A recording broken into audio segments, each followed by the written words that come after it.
You're watching Fugitive Red-Eye, and welcome to another episode of Takeshi Tuesdays. Today we're on to the first of the actual reviews, and of course, where better to start than Takeshi's first movie he directed. And that movie is Violent Cop, which was made back in 1989. If you wanted to directly translate the title of Violent Cop from its original Japanese title, it would roughly translate to That Man Being Violent, but in the US and elsewhere it is known as Violent Cop. Like most of Takeshi's films, he did write it himself, however, it was also co-written by Hisashi Nozawa. It was originally going to be directed by Kinji Fukasaku, but he ended up stepping down due to scheduling conflicts, and Takeshi picked up the directorial mantle himself. The film runs for 103 minutes. It was originally supposed to be a comedy, but Takeshi, wanting to be a serious actor, decided to change it and make it into a serious movie. Therefore, it became a police drama.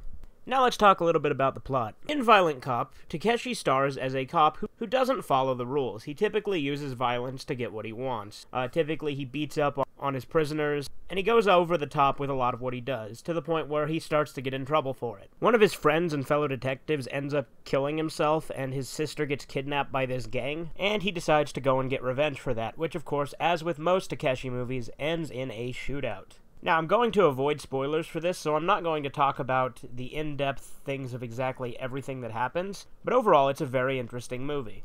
Unlike Takeshi's later films, it really doesn't have any elements of comedy in it. He didn't really start putting that into his movies until his second movie, Boiling Point, which obviously we'll get to next week. When I first saw Violent Cop, it actually kind of confused me a little bit because there are a lot of characters in it, and it was hard to follow exactly who was who. That is a problem I've run into with a couple of other Takeshi movies, but I've gotten better at recognizing it, mainly just because they write a lot of similarly written characters throughout all of his movies, so it's a little bit sometimes hard to follow who is who, but overall you get the gist of it.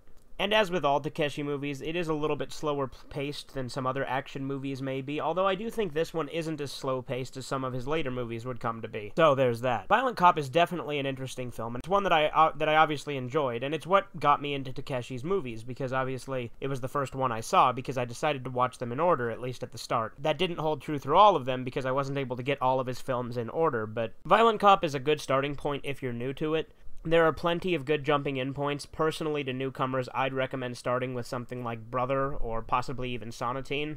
Brother itself is an underrated movie that doesn't get a lot of attention, but again, I'll get to that in a few weeks. But as for Violent Cop itself, it's an entertaining and thrilling cop drama about a detective who takes the law into his own hands and goes by his own rules. It's got plenty of violence in it, particularly towards the end, but it's not as over-the-top violent as the title would maybe lead you to believe. He doesn't go on a killing spree throughout the whole movie or anything like that. Like I said, there is a massive shootout at the end, as there is with most Takeshi movies, but that's as close as you get to it being super bloody and violent. I definitely think his filmmaking technique got better over time, and this one I think had a lower budget than the likes of, say, Outrage, but it's still a very entertaining watch, and I highly recommend it if you're a Takeshi fan and you haven't seen it. After all, this is where he got his filmmaking start, and it's definitely a good place to start out. But anyway, this has been Fugitive Red-Eye with Takeshi Tuesdays. I'll see you next week with another episode. Have a great rest of the day.